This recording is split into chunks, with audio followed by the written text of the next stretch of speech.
1년 365일 동안 새벽기도 11조 한 번도 안 하고 전부 나와 같은 사람만 있다면 어떻게 되겠는가? 또 반대로 늘 주일날 예배를 꼬박 드리고 그것을 언약으로 잡고 가정에 단을 쌓고 자녀들과 함께 기도하면서 믿음이 들어간다. 그러면 교회가 어떻게 되겠는가? 하나님이 진짜 살아계시는데 오늘 1절에 보면 이스라엘 자손의 온 회중이 실로에 모여서 거기에 회막을 세웠으니 우리가 현장에 간다. 교회가 세워져야 되는 겁니다.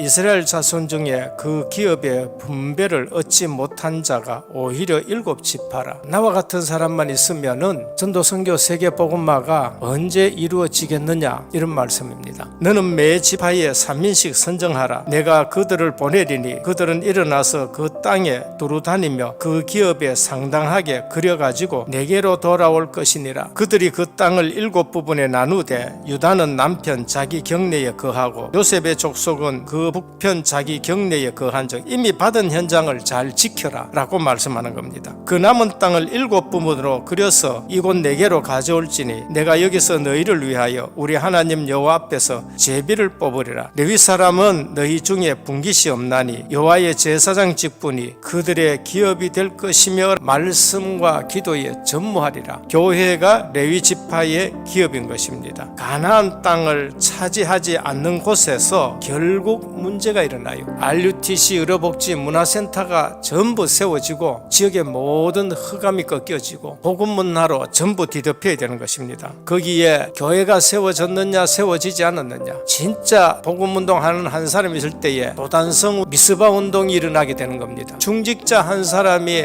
그곳에서 기도하고 있는데 핍박자 사울을 하나님이 거기서 꺾어버린 거 있죠. 우리를 과소평가하지 마시고 하나님이 왜 나를 그곳에 보냈고 산업을 하게 하느냐, 그걸 아셔야 되는 겁니다. 광야 출발할 때에 성막을 만들라 하는 그 성막을 가나안 땅에 들어와서 실로에 지금 세운 것입니다. 그 성막 안에는 언약궤를 둬라 그렇게 말씀했지요. 그리고 40년 동안 이 언약궤를 앞세워서 말씀 따라왔는 거지요. 그래서 예배가 중요한 것입니다. 가나안 땅에 들어와 실로에 성막을 세운 것은 출애굽의 상징이에요. 우리는 애굽에 있을 때에 희생제사를 놓쳐가지고 완전 종살이 하고 있었고, 이제는 희생제사 드리는 성막이 있어서 구원받은 하나님의 백성이라는 거죠. 하나님의 임재고, 회막은 모여서 예배드리는 겁니다. 그리고 그 피의 언약이 어디로 가야 되느냐? 장막으로 가야 되는 거죠. 성도는 예배의 축복을 누려야 돼요. 성령께서 내 속에 계시고 성령께서 나를 인도하시고 내 기도에 성령께서 응답하시고 성령의 권능 앞에 흑암이 무너지고 성령의 권세로 천사와 천군이 동원되어지고 성령의 보호, 하나님 나라가 배경이요, 성령이 주시는 증거, 내가 증인이 되는 거예요. 불신앙이 없어지고 흑암 권세가 무너지고 생명의 성령의 역사가 있는 예배가 되어야 되는 겁니다. 이 사실을 아는 사람이 찬양했다, 흑암이 꺾여지는 거예요.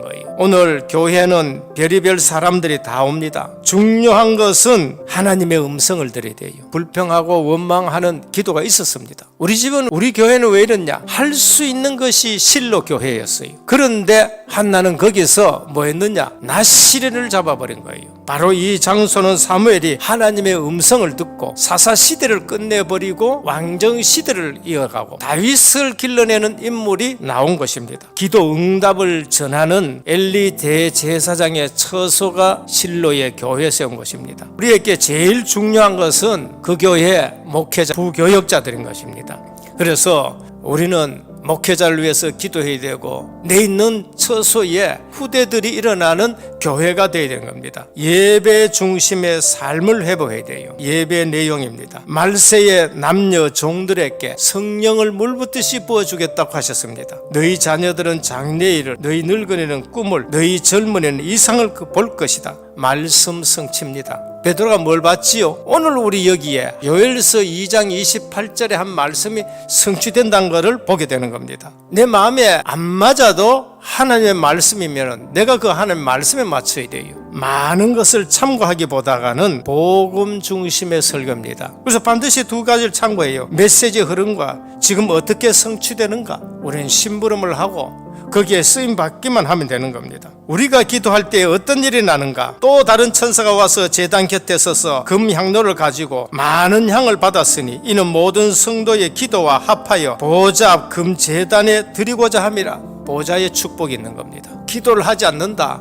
기도가 뭔지를 모르는 거지요. 기도와 함께 천사의 손으로부터 하나님 앞으로 올라가는지라. 복음 가진 자의 기도는 한마디도 땅에 떨어지지 않는 줄 믿으시길 바랍니다. 사람 앞에 보면 사람에게서 응답받았기 때문에 보좌의 축복하고는 상관없어요. 미사 여구 상관없습니다. 뜨듬뜨듬거려도 주님과 통하는 기도를 하시기를 바랍니다. 찬송 중에 거하시는 여호와라고 했어요. 능력이 있어 여호와의 말씀을 행하며 그의 말씀의 소리를 듣는 여호와의 천사들이여 여호와를 송축하라. 그에게 수종 들며 그의 뜻을 행하는 모든 천군이여 여호와를 송축하라. 내 영혼아 여호와를 송축하라. 하나님의 말씀과 계획이 전달되는 곳에 주의 천사와 천군이 동원된다는 걸 말씀합니다. 헌금은 무엇인가? 로마서 16장에 축복이 있는 시간인 것입니다. 내가 미래에 사느냐 죽느냐 하는 결단이에요. 우리 후대들이 거지가 되느냐 경제의 축복을 누리느냐, 하나님이 돈이 없어서